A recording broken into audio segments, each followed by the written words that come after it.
Gangtok Sikkim tour. Welcome to my travel blog.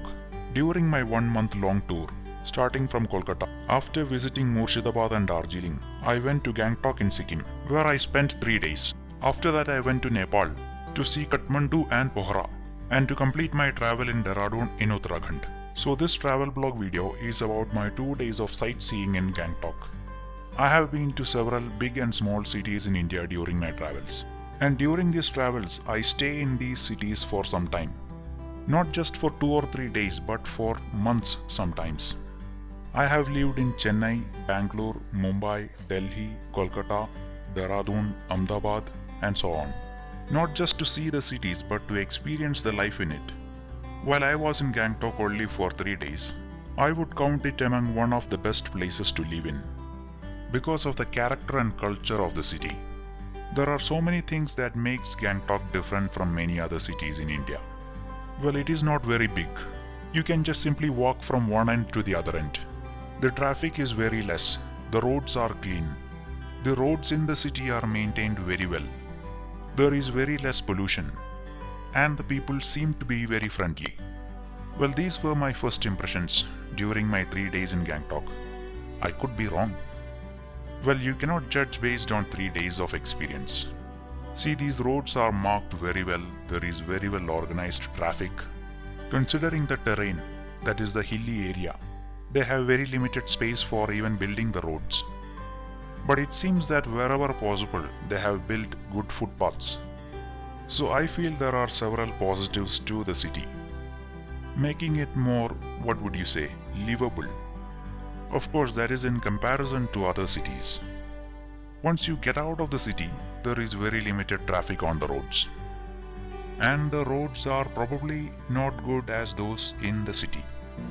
But I went there after the rainy season, and so the condition of the roads can be excused. Right, so I was there on August the 15th of 2018. And I was expecting heavy tourist inflow and rush and crowds and all those in the city and in the other places of sightseeing. But I didn't see much of that. What I saw there was a number of military cantonments, military stations, and so on. One reason could be its geographic position. It is bound by 3 countries as its neighbors. Most importantly, China. And I think that the place called Doklam, where there was a military standoff between India and China in 2017, is very close to Sikkim border. Anyway, I am here to see the different places and the beauty of the place. And the main things to see in Gangtok are the monasteries. There are quite a lot of them here, and one of them is this Gonjang Monastery. It is the one which I think is close to the city, and that's where I went first. And there you can see what you expect in a monastery. Nothing much. It's not too big. What I liked most and what I did most was just to ride around the places. Well, it did rain and there was not much of sun even during the noon times. It was not very cold, like not very freezing, as in Darjeeling, where I had spent about 3 days before coming here. Overall, the 3 days was a pleasant experience, especially because of the nature of the city and its outskirts. You can simply ride around it, and there are several viewpoints with beautiful scenic locations. This is one of them, a small waterfall. Not sure whether it is a permanent thing or just because of the rains. There was a slight drizzle at the time, so I just didn't go to the place. I didn't get off the bike to explore it more. There are people bathing in it, not sure why. I was feeling very cold. Before I set off from the hotel in the morning, I had made some plans to go to some places, the important and major tourist attractions in Gangtok. But this was not one among them. This seems to be very recently built. It is a conservatory for the plants and trees and so on. And there seems to be even a waterfall in it, as the guy said. Somehow I was not impressed. I'm not very much interested in plants, flowers and all that. and this was not included in my plan. I had entered the different places to go to and visit on the Google Maps, and this conservatory was not in it. Probably because it is a new one, so there is not much information about it on the internet. So I just took off. I will come here some other time. Maybe it was a mistake. I should have gone there. I'm not sure what is in it. Anyway, there are several other things, other places to see and visit in Gangtok. One of them is a temple. Now, before coming here, I had thought that Sikkim would more be Buddhist, but it is not. I'm not sure about the religious composition, but there are equal number of temples here as is the monasteries. And this is Ganesh Tok or Ganesh Temple. And there is quite a bit of rush here, a lot of tourists. The attraction of this temple, it seems, is the viewpoint that it offers, not the god itself. Most of the people seem to be interested more in the viewpoint from the temple top than praying in the temple. And it is a good viewpoint. Directly opposite to Ganesh Tok is the Sikkim Himalayan Zoological Park. One of the main differences about this zoo is that you can take your vehicle through it like a safari. There is an entry fee and it is quite big. I think I saw somewhere that it is around 200 hectares, and there are long winding roads through it. You have to take your vehicle with you. It's probably foolish to walk the entire thing, although I did see some people walking. Another thing about the zoo is that in here, the animals are preserved in their natural habitat, in their natural environments, not in a cage. And so that is an advantage probably for the animals, but not for the visitors who are coming to see them. And it said in the beginning that there are some rare animals like Himalayan red panda, snow leopard, Himalayan black bear, and some other rare varieties which you won't find in most of the zoos. So to see these animals, what you have to do is you have to park your vehicle on the side of the road and then walk some distance inside the forest. And that's what I did in several places. But I didn't see anything, not a single animal. Could be because they are free to roam around and they are not caged or confined to a very limited place. It is probably quite impossible to find one. After about 2 hours in it, without any luck, I just left. What interested me more than the temple and the zoo and other places, most of which are man-made, was the natural beauty of the place. You can just drive around the place, and if you are lucky, if it is sunny, you can see the long line of green hills forever on the horizon. And they looked so beautiful even in this weather. It was foggy, it was slightly drizzling, there was no sun. And that is exactly what I did most of the day. I just didn't go to most of the places I intended to. Even if I went, I didn't stay long, because the outside world, with no tickets and entry fees, was much more beautiful. Very rarely and at places you can see the local culture. And that was one woman wearing the traditional dress of Sikkim. I'm not sure what it is. I mean the name of the thing.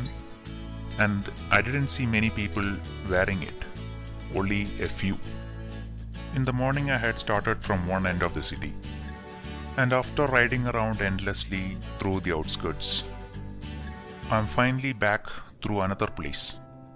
This is the entrance to the city from the other side of it.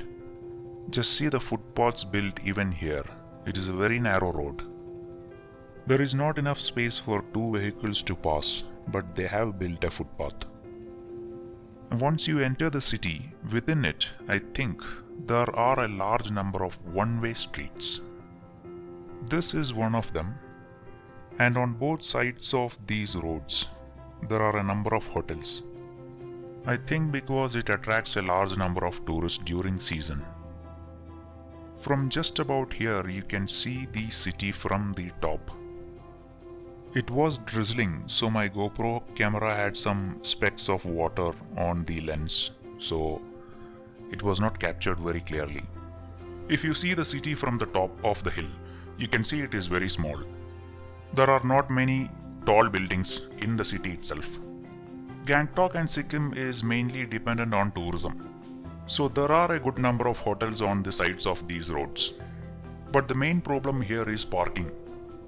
Even for me, the parking was a problem. I had to park my bike at night quite far away from the hotel where I booked a room. One other thing I noticed about Gangtok is the people mostly have four-wheelers, cars, and there is very less number of two-wheelers. Or on a comparison basis, the two-wheelers are less when considering the other cities. And this is the main shopping center of Gangtok. This is MG Market, and it is closed for vehicles, not even two-wheelers are allowed into the main market. Now this market is maintained very well. No rubbish, no street hawkers, no encroachment of the road by the store owners. Both sides footpath, a big median in the middle of the road to separate the traffic, avoiding congestion and traffic jams. I'm really sorry that this has not come out very well. It was drizzling and the rain specks had fallen on the GoPro lens, and so that is the reason why it is not very clear in this. Anyway, today being August 15th, a holiday, there seems to be quite a good lot of shoppers on the road. There are also a good many number of tourists on the road. This place has everything: restaurants, hotels, bars, fancy items for tourists, and local shopping. I am actually trying to get out of this place. The hotel where I booked the room is on the downhill, but it is quite close to the city center. Even here, if you see, the four-wheelers, the car drivers, are patiently waiting. There is not much honking. Also, they do not have any other option but to wait. The movement is only on one lane. The other lane, I think, is for parking. And now we have come almost to the end of the market. The other thing which I noticed that is different for Sikkim, and probably for other northeastern states, is the food style or culture. They have a completely different style of food. Most of it, I think, non-vegetarian. You get plenty of beef and pork, and different varieties of dishes made with these. Right now, this is the room I got in Gangtok, and I got it very cheap, even cheaper than Darjeeling. And it was a very nice room. For 250 rupees, this is just great, and I think this is due to the off-season. Otherwise, it could be very high. The only problem I faced was no parking, even for two-wheelers. You have to walk to this hotel. Vehicles can't come to this place. Okay, so this is my second day in Gangtok, and today it was completely rain-drenched. It was just like the visit to Darjeeling. One of the must-see places in Gangtok is Namgyal Institute of Tibetology. It has a museum and a cultural center. I went there and to another viewpoint, Tashi View Point. And on this road that I'm going, you can see the covered footpaths on the left side. Covered footpaths. That is a first for me. Never seen it anywhere else. Now the viewpoint I went, there was nothing much to see because of the rain and the fog. The only place I was able to take out the camera when the rain had slightly waned off was at this place. This is a monastery. I think it is called Dodrul Chortan Monastery.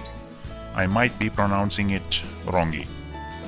The most famous monastery in Sikkim and close to Gangtok is Rumtek Monastery. Well, you have to go about 30 kilometers from Gangtok to see it.